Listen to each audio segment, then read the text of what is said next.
Hello दोस्तों, welcome to computer शास्त्र data structure series के न्यू वीडियो में आपका स्वागत है। इस वीडियो में हम स्ट्रक्चर के सारे एस्पेक्ट्स को जानेंगे इस क्वेश्चन की हेल्प से। ये क्वेश्चन के बाद आपको structure I think almost clear हो ही जाएगा। आप स्ट्रक्चर के कैसे भी क्वेश्चन को आप बना पाओगे। तो चलिए शुरू करते हैं आज का वीडियो। तो ये मेरा क्वेश्चन है, आप इसका स्क्रीनशॉट ले लो और पहले खुद से बनाने की कोशिश करना, उसके बाद सॉल्यूशन देखना। आप इसके सिंटैक्स को मत देखो, आप सीधे समझो ये एक आपका स्ट्रक्चर है और ये एक मेन फंक्शन है। मेन फंक्शन के अंदर ये सारे दिए हुए हैं और ये एक एक स्टेटमेंट है। इस पे जो इफेक्ट पड़ रहा है उसका इफेक्ट आपको आगे के स्टेटमेंट पर नहीं पड़ेगा। ये एक इंडिविजुअल स्टेटमेंट है, ये अलग एक इंडिविजुअल स्टेटमेंट है। सारे के सारे अलग अलग स्टेटमेंट हैं। मतलब इसका आउटपुट आ गया तो उसका आउटपुट है, सो इस पर कोई वैल्यू कोई असर नहीं करेगा। समझ में आया? तो चलिए शुरू करते हैं सॉल्व करना। आप सॉल्व कीजिए, उसके बाद सॉल्यूशन देखिएगा। तो सबसे पहले मुझे जब भी स्ट्रक्चर हो, पॉइंटर हो, एरे हो, क्वेश्चन मिलता है तो उसका मैं सबसे पहले कोशिश करता हूँ कि एक पिक्टोरियल रिप्रेजेंटेशन बनाऊँ, जिससे मुझे उसे समझने में इजी पड़ता है। तो चलिए देखते हैं क्या है। एक स्ट्रक्चर नोट दिया हुआ है और हमने एक एरे माना है 2 साइज का और एक पॉइंटर माना है। तो एक एरे मानते हैं 2 साइज का, और जो एरे हमारा नोट टाइप का है तो हर एक एरे के एलिमेंट में 2 वेरिएबल होगा। एक आई होगा, एक सी होगा। सी भी एक इंट पॉइंटर है और इसमें भी आई होगा और सी होगा। ये A0 है, ये A1 है। कलर चेंज कर देते हैं। और यहाँ पे हम एक बी ऐड दिया हुआ है, 2 एलिमेंट है इसमें 30 एंड 40। ये बी है। एक पी पॉइंटर है, पी जो हमारा नोट का पॉइंटर है वो A0 को पॉइंट कर रहा है। A01 का वैल्यू दिया हुआ है 10, A1 आई का वैल्यू दिया हुआ है 20 और A0C है, सो बी के इक्वल है। यानी कि ये तो पॉइंटर है तो ये पॉइंट कर रहा है। इसको मान लेते इसका एड्रेस अगर 300 है तो यहाँ पे 300 है, ये इसको पॉइंट कर रहा है। तो हमारा क्वेश्चन ये कर रहा है। तो सबसे पहला क्वेश्चन हमारा क्या है, प्लस प्लस पी एरो आई। तो इसका मतलब क्या होगा? तो पी है सो A0 को पॉइंट कर रहा है। तो सबसे पहले प्रेसिडेंस देखते हैं। सबसे पहले प्रेसिडेंस देखते हैं और अपने से ब्रैकेट देते हैं। तो सबसे पहले प्रेसिडेंस है पी आई का, तो यहाँ ब्रैकेट देते हैं। उसके बाद बाहर का काम होगा, नॉर्मल दिया हुआ है, कहीं पे ये यूज़ हो रहा है, किसी के साथ असाइन नहीं किया हुआ है, तो हमें फिक्र नहीं करने की ज़रूरत है कि प्री इंक्रीमेंट है या पोस्ट इंक्रीमेंट है। हमें तो बस इसका वैल्यू पॉइंट आउट करना है क्या होगा। तो सबसे पहले हमें प्रेसिडेंस को देख के ब्रैकेट दिए। तो सबसे पहले पी ऑफ आई का काम होगा। तो पी A0 को पहले पॉइंट करेगा, पी का वैल्यू P+1 है सो इसको पॉइंट करेगा, है कि नहीं। तो पी आई मतलब कि पी है सो स्ट्रक्चर में गया और आई का वैल्यू, तो पी ऑफ आई का वैल्यू क्या है 10 है, तो इसका वैल्यू 10 हो जाएगा, इसका वैल्यू 10 हो जाएगा। और उसके बाद इंक्रीमेंट कर रहा है यानी कि +1 हो जाएगा, तो वैल्यू 11 हो गया, इसका वैल्यू 11। समझ में आया? यहाँ पे ब्रैकेट प्रेसिडेंस बहुत ही ज़्यादा ज़रूरी है। आप मेरा ऑपरेटर का वीडियो जाकर देखो और प्रेसिडेंस का ध्यान रखो। तो सबसे पहले हमने ब्रैकेट दिया, तो इस ब्रैकेट का काम होगा अंदर वाले ब्रैकेट का। तो पी ऑफ आई का वैल्यू 10 और उसका इंक्रीमेंट कर दिया तो 11। तो इस स्टेटमेंट का वैल्यू 11 हो गया। पहला वाला सॉल्व हो गया। अब देखते हैं सेकंड क्वेश्चन क्या है।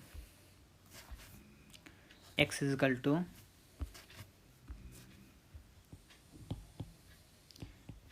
इज इक्वल्स टू ब्रैकेट में प्लस प्लस पी एरो आई। चलिए इसको देखते हैं। तो यहाँ पे पहले ही से ब्रैकेट दिया हुआ और ये क्या है, प्री इंक्रीमेंट है। मतलब कि जब भी हमारा प्रोग्राम एग्जीक्यूट करेगा तो स्टार्टिंग में ही ये इंक्रीमेंट हो जाएगा। तो p को इंक्रीमेंट करेंगे तो p का वैल्यू पहले 0 था, इंक्रीमेंट किया तो P(1) हो गया और उसका वैल्यू i। तो P(i) P+1 का i को इंडिकेट कर रहा है। इसका मतलब क्या है, P+1 ऑफ आई को इंडिकेट कर रहा था। p प्लस 1 आई का वैल्यू क्या है 20, तो इसका वैल्यू 20 हो गया। और ये आपके इक्वल होगा a ऑफ 1 डॉट आई के। समझ में आया? प्री इंक्रीमेंट है यानी कि p प्लस 1 हो गया। p प्लस 1 किसको डिनोट कर रहा है? a ऑफ आई को, और उसमें एरो आई मतलब ये तो पॉइंटर है, एरो आई मतलब कि इस स्ट्रक्चर के एलिमेंट के अंदर जाएगा जो आई का वैल्यू उसे ऑब्जर्व करेगा। तो एरो का वैल्यू 20, तो इसका वैल्यू आ गया 20।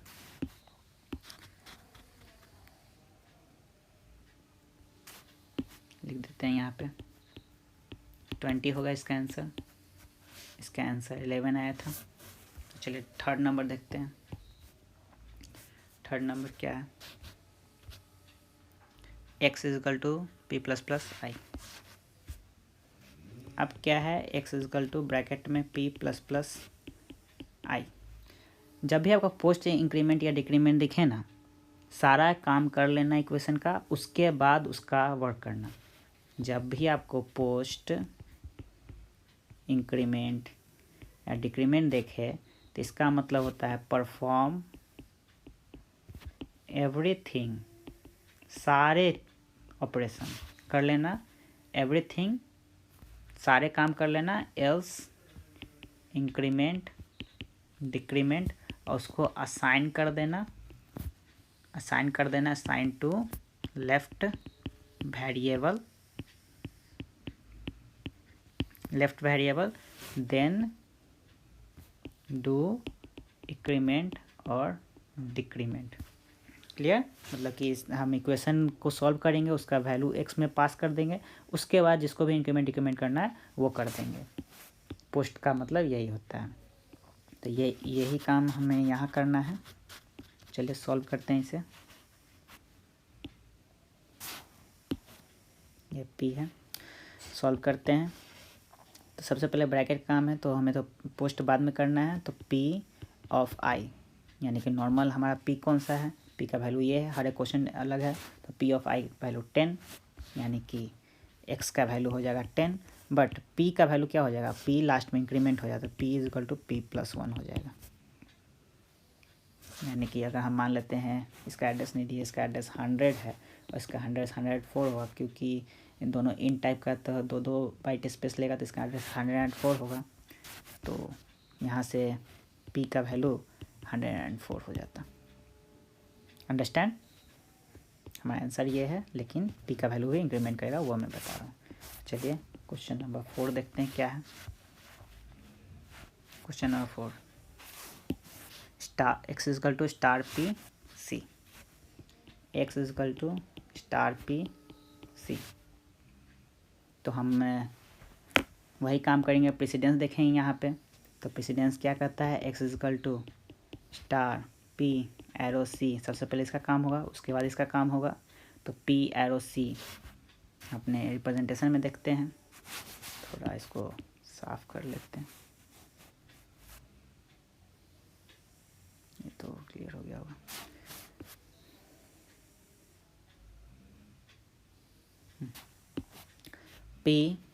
p से c में गया, p ऑफ c यहाँ गए, तो p ऑफ c यानी कि यहाँ पे हो या यहाँ पे हो बात बराबर है। तो p ऑफ c का वैल्यू क्या आ जाएगा? 30 हो जाएगा। p ऑफ c से हम यहाँ गए, c भी एक पॉइंटर है, तो यहाँ पे रहें या यहाँ रहें बात तो बराबर है। तो p ऑफ c का वैल्यू 300 हो गया। अब इस पर स्टार लगा दिए, मतलब कि इसके अंदर का वैल्यू 30 है, यानी कि 30 वैल्यू हो गया। सिंपल x का। समझ में आया? p ऑफ c यानी कि p ऑफ c को देखें, p यहाँ है, p ऑफ c ये है। अब p ऑफ c का वैल्यू क्या है? आप यहाँ रहो या यहाँ रहो, या p ऑफ c का ऐसे भी वैल्यू 300 है, क्योंकि जो हमारा c है एक एरे है, तो इसका स्टार्टिंग वैल्यू हम यहाँ पे एड्रेस दिए थे 300, तो ये 300 यहाँ पे है। तो आप यहाँ रहो या यहाँ रहो बात तो बराबर है, हमने पॉइंटर में सीखा है। तो p ऑफ c का वैल्यू 300 यहाँ पे है और स्टार लगा दिए, तो ये जो 300 एड्रेस पे जो वैल्यू है वो आ जाएगा। 300 एड्रेस पे कौन सा वैल्यू है? 30 है, तो 30 आ गया। ये 302 मान लो 30 आ गया। Fourth solve, two solve, one solve. अब फिफ्थ देखते हैं, x is equal to star p c plus plus. Fifth x is equal to star p था और सी प्लस प्लस देखते हैं क्या था, स्टार पी और सी प्लस, ठीक है। तो यहाँ भी वही काम करेंगे। सबसे पहले अपना ब्रैकेट देते हैं, तो star P C, sorry, star P C होगा, प्लस प्लस होगा, उसके बाद स्टार का काम होगा। ऐसे भी पोस्ट है तो इसका तो आप सबसे लास्ट में करोगे, सी का वैल्यू इंक्रीमेंट हो जाएगा, बाकी काम करते हैं। तो पी ऑफ सी क्या है, वही हमारा ऐड है, पी से सी में गए, हमारा वैल्यू 300 हुआ, तो स्टार 300 पे कौन सा वैल्यू है, स्टार 300 पे 30 वैल्यू है, तो एक्स का वैल्यू यहाँ से हो गया 30, लास्ट वाला वैल्यू हो जाएगा। बट यहाँ पे सी का वैल्यू इंक्रीमेंट कर जाएगा, सी प्लस प्लस हो जाएगा, यानी कि सी है, सो अब सी प्लस 1 हो जाएगा, यानी कि सी ऑफ 1 को इंडिकेट करेगा, एड्रेस ऑफ सी ऑफ 1 हो जाएगा। सिंपल। यहाँ पे सी का वैल्यू एड्रेस ऑफ बी था, यहाँ पे बी ऑफ 1 का एड्रेस ऑफ बी था, बी ऑफ 0 था, यहाँ पे एड्रेस ऑफ बी ऑफ 1 हो जाएगा। तो इन दोनों स्टेटमेंट में, इन दोनों क्वेश्चन में डिफरेंस पता चला, जब हम पोस्ट इंक्रीमेंट कर दे रहे हैं और हम पोस्ट इंक्रीमेंट नहीं कर रहे हैं, तो यही डिफरेंस है। प्रेसिडेंस बहुत ज़्यादा जरूरी है, प्रेसिडेंस आपको नहीं पता तो बहुत सारे क्वेश्चन सॉल्व नहीं होने वाले आपसे। अब 6 देखते हैं। ब्रैकेट के अंदर स्टार पी, एरो सी और प्लस प्लस नहीं बना देते हैं। X is equal to 6 number star P C और प्लस प्लस, खुद से ब्रैकेट दिया है। अब इस ब्रैकेट के अंदर भी यहाँ ब्रैकेट होगा, प्रेसिडेंस देखेंगे, खुद से ब्रैकेट लगा देगा। अगर हम नहीं ब्रैकेट लगाएंगे तो कंपाइलर खुद से ब्रैकेट लगा देगा। तो X is equal to star P C plus plus हो गया। तो पी और सी, मतलब पी ऑफ सी, यानी कि यहाँ गए तो इसका वैल्यू 300, इसका वैल्यू 300, मतलब कि यहाँ रहो बात बराबर। 300 पे वैल्यू क्या है 30, यानी कि एक्स का वैल्यू फिर से 30 आ गया, अब एक्स का वैल्यू 30 आ गया। अब 30 जो वैल्यू है, एक्स का वैल्यू तो 30 आ गया, अब क्या है कि जो 30 वैल्यू है उसको इंक्रीमेंट कर रहे हैं। तो हमारा जो ये 30 वैल्यू था वो इंक्रीमेंट हो जाके इस क्वेश्चन के लिए 31 हो जाएगा, यानी कि बी ऑफ 0 का वैल्यू 31 हो जाएगा। इस इंक्रीमेंट के कारण, ये जो फुल ब्रैकेट के बाद इंक्रीमेंट है। एक्स का वैल्यू तो वही आएगा 30, समझ में आया, लेकिन बी ऑफ 0 पे जो 30 वैल्यू था वो 31 हो जाएगा। इस प्रोग्राम के बाद अगर कहीं भी बी ऑफ 0 का यूज़ होता तो उसका वैल्यू 31 होता। 6 भी सॉल्व हो गया। अब लास्ट क्वेश्चन हमारा बचा, question number 7। X is equal to star P plus plus arrow C. Simple, bracket नहीं दिया है तो हम प्रेसिडेंस के हिसाब से ब्रैकेट देंगे, तो स्टार एरो पे ब्रैकेट देंगे। पोस्ट है तो हमें तो इसकी चिंता करना ही नहीं है, आप चाहो तो इसको हटा दो, लास्ट में बस इंक्रीमेंट कर देना। मैं तो रिकमेंड करता हूँ इसको आप हटा ही दो। इसको आप ऐसे समझो कि ये स्टेटमेंट है, इसके बाद P is equal to P plus 1 आपको कर देना, ये 2 स्टेटमेंट हैं, समझे? इस तरह से समझो, आपको बिल्कुल ईजी पड़ेगा। इसे हटा ही दो। तो पी ऑफ सी क्या है, फिर से 300 पे वैल्यू क्या है 30, तो एक्स का वैल्यू हमारा 30 हो गया। अब पी क्या है, पी इंक्रीमेंट हो जाए, P is equal to P plus 1 हो जा रहा है, यानी कि आपका पी प्लस 1 कहाँ गया, ये है। पी इसको इंडिकेट करता था, पी प्लस 1 इसको इंडिकेट करेगा, यानी कि पी इजकल टू 104 एड्रेस हो जाएगा। ये समझ में आया? तो यही सारे के सॉल्यूशंस थे और इस तरह से बनाने थे। आई होप आपको इन सारे क्वेश्चन बनाने के बाद स्ट्रक्चर तो अच्छे तरह से क्लियर हो गए होंगे और प्रेसिडेंस, ऑपरेटर के प्रेसिडेंस का इम्पोर्टेंस भी समझ में आ गया होगा कितना होता है। आपको अगर गेट का कोई प्रिपरेशन कर रहे हैं तो गेट में ऐसे क्वेश्चन बहुत सारे पूछे जाते हैं। स्ट्रक्चर सीरीज़ का एक छोटा सा कंसेप्ट रह गया था सेल्फ रेफरेंशियल स्ट्रक्चर के बारे में। इसका हम बहुत ज़्यादा यूज़ करेंगे बाइनरी ट्री में, मतलब आगे के डाटा स्ट्रक्चर में बहुत ज़्यादा यूज़ हुआ। रिसेंटली कुछ वीडियो बाद हम लिंक लिस्ट को स्टार्ट करेंगे, तो उसके प्रोग्राम में इसका यूज़ होगा। तो देखते हैं ये है क्या। कुछ नहीं, जब हम स्ट्रक्चर के एलिमेंट्स को डिक्लेयर करते हैं तो उसमें एक ऐसा एलिमेंट होता है जो वापस से अपने ही स्ट्रक्चर को पॉइंट करता है। इस स्टेटमेंट का मतलब क्या है, लिंक एक पॉइंटर है जो कि एक एक्स नाम के स्ट्रक्चर को पॉइंट कर रहा है। तो एक्स नाम का स्ट्रक्चर कौन सा है, ये एक्स नाम का स्ट्रक्चर ये है, यही है जिसमें लिंक डिफाइन है, मतलब कि अपने ही आप को ये रेफ़र कर रहा है।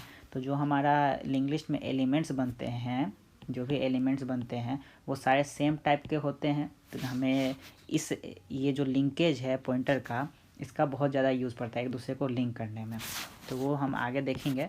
बस आप यहाँ पे समझो कि सेल्फ रेफरेंशियल का मतलब क्या है कि जब एक स्ट्रक्चर का पॉइंटर एलिमेंट खुद को ही पॉइंट करता है, जब एक स्ट्रक्चर का पॉइंटर एलिमेंट खुद को ही पॉइंट करता है तो उसे हम सेल्फ रेफरेंशियल स्ट्रक्चर कहते हैं।